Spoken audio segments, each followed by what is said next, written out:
What's up, Instagram? I know that's a super weird question for me to ask, the title of this, but it's a serious question. It's one that you should consider, which is what would you do if they brought the power grid down? And by they, I mean if the government purposefully brought the power grid down. And I'm not asking that question for fun. I'm asking that question because the World Economic Forum is predicting that a cyber pandemic, you can look this up, they've been running exercises about it this year, is inevitable. You're probably saying, what is a cyber pandemic? It doesn't make any sense. What are we even talking about? Well, first and foremost, the reason I'm even paying attention to the World Economic Forum and their exercises is because they notoriously, in 2019, ran an exercise for a coronavirus pandemic that oddly all became true. I mean, without one slight difference, they said that the coronavirus was going to escape from a wet market in South America. Of course, when the coronavirus swept the world in 2020, they said that it escaped from a wet market in China. You can still look that up, by the way. That's not a conspiracy theory. They simulated that coronavirus pandemic. It was the World Economic Forum in collaboration with the Bill and Melinda Gates Foundation, in collaboration with Johns Hopkins University. And the website is still up, and they say, the coronavirus pandemic is inevitable. And then boom, it happened the very next year. So people say it's a conspiracy theory to believe that they knew that the coronavirus pandemic was going to happen. You don't have to believe it was a conspiracy theory, or you can believe it wasn't a conspiracy theory. It's up to you. I don't really care. The point is that they made the prediction, they called it inevitable, and then it happened immediately. So for me personally, that signals to me that I should probably pay attention the next time the World Economic Forum makes a prediction and calls it inevitable. And lo and behold, they are predicting that a coronavirus pandemic, a cyber pandemic, is going to happen, and that it is once again inevitable. So if you look into the exercise that they have run this year, I believe they ran it in July. They've been meeting and talking about the cyber pandemic, what it would look like. Essentially, their idea is that they're going to have to sanitize the internet because a bug, think of it as like a coronavirus for your computer, is going to sweep globally, and the only way they're going to be able to stop this bug from infecting everything is to effectively shut down the internet, right?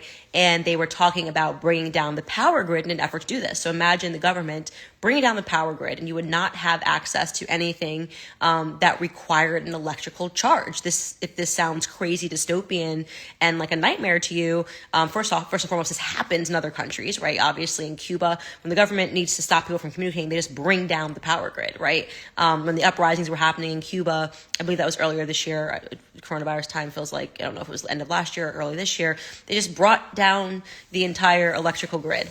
But of course, Western nations would never do something like that. If they do it, it's because they need to do it, not because they're becoming evil communist dictators, but because they would need to do it for our benefit. They were talking about the government bringing down the power grid.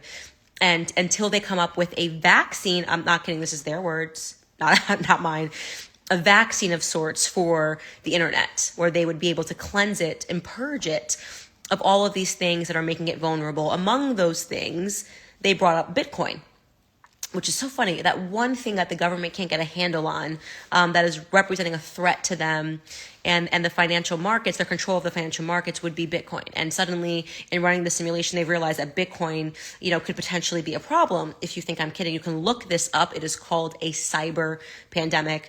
And it's something that every single person should be paying attention to, just in case they magically get it right again, like they did about the coronavirus pandemic. It's good for us as citizens to pay attention to that and to do what we can to prepare. And so I've been having all these discussions with my husband, seriously, what if they actually did this? What would we do? And it's made me realize that we're a very weak generation of people. And I'm talking about weak, I'm talking about millennials, I'm talking about, perhaps even the baby boomers, of how little we actually learned about survival. And we so often talk about how the governments are right now teaching kids nothing, right? These kids are learning about race, and they're learning about, pornographic material in school as we're discovering day by day. They're learning about how to be woke, and we're like, these kids are so dumb because they're not learning math, they're not learning engineering, and they're not going to be able to do anything in life because they're not learning any hard academics, any hard skills. And I've talked about that so much until I started talking about this potential cyber pandemic, and I realized actually my generation was also dumbed down. because you can read all the books in the world, every book in the entire universe, right? But if you don't actually know how to grow your own food, if you don't actually know how to survive off of your own land, how smart are you? We have convinced ourselves, especially me, I grew up in Connecticut, like coastal elites, very close to New York City. Like, we have convinced ourselves, and the people that live in these cities, Los Angeles, people that live in New York, as they're saying, we need the Green New Deal, get rid of this, so we don't want to be dependent on our own energy. Like, we'll send it overseas. We have convinced ourselves that we're so forward and we're so progressive that we're actually regressive. We don't know anything. We don't know how to grow our own food.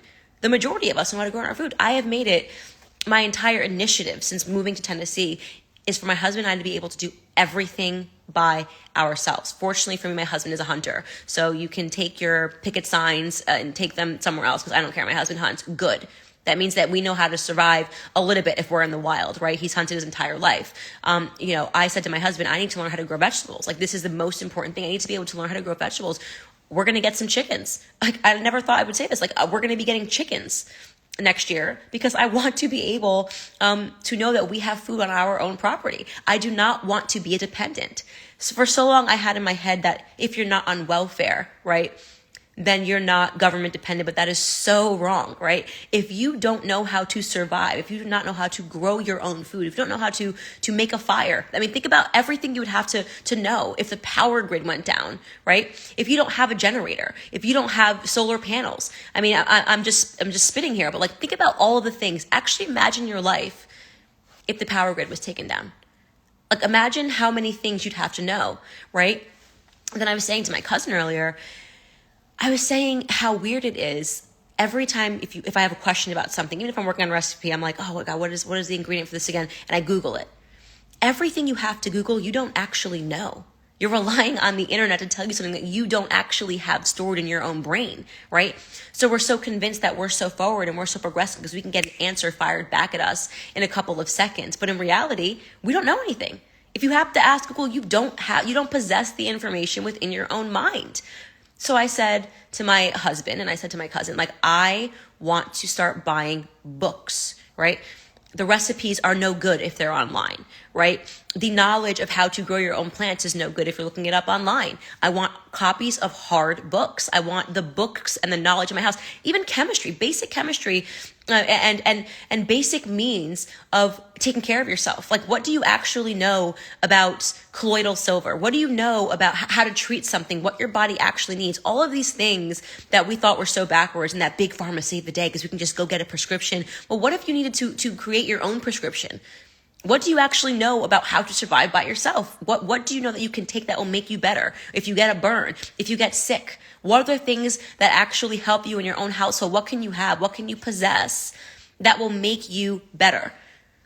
All of this stuff, like, you should be thinking about now, right? You should be thinking about it now. This is not a conspiracy. This is common sense, right? If you don't know how to survive, how would you convert salt water into drinking water? Do you know how to do that? Isn't it funny that all these people that live in between New York and LA, people that the media has smeared as backwards, as not knowing anything, right? These Bible Belt Southern Christians with their farms and their goats and their sheep, this whole idea that they've tried to create about people in the South and people in the Midwest. And these people are so much smarter than these journalists and these media members who sit up on their high horses and talk down to them. Because you know what? If the government brought down the power grid, these people would be just fine. They would be unaffected. They'd say, yeah, you can take your latte and your Starbucks all the way back to New York and LA. We're good here. And it's something that I think you should especially be thinking about now for all of you people who voted for Biden and actually thought you could just keep printing money. And now you're realizing, oh, wait, we can't. And gas prices are through the roof. And I don't really know what I'm going to do as I'm watching the government actually impoverish me, right? It's something to really think about when you start talking about the amount of dependency that is being increased upon the government, which when I say we, I'm talking about conservatives, obviously knew this was coming. We understood that you can't just print money. Obviously, the government cannot just shut down your business and say, oh, it's okay, we're going to give you a couple $100 here, there, everywhere, and think that they were not going to eventually have to come up with that money at a different time. And you're seeing that impacted in so many things. And I don't know, it's just a conversation that I've been having with myself and with my family around me, that like, if this actually happens, if their predictions become true, what would we actually do? What would you actually do? What do you actually know how to do? What do you know about anything in the wild? Could you survive in the wild? Could you survive in your own house? For how long could you survive in your own house? And I've been covering this a lot on my show, as I've been paying attention to a lot of the World Economic Forum agenda, and all the meetings that we're having with the same suspects that seem to always be so prepared and aware of the things that are happening. And I've realized that big pharma has made us a lot more ignorant. The school systems have made us a lot more ignorant. And it's not just the generations beneath us. It started with us. So that's it. That's all I want to say. It was just a random thought that was on my mind that I wanted to share. If you agree, then maybe stock up on some stuff in your house that you might need. Maybe buy some books. Yeah. Anyways, that was all I wanted to say. Quick little rant for you guys. Bye.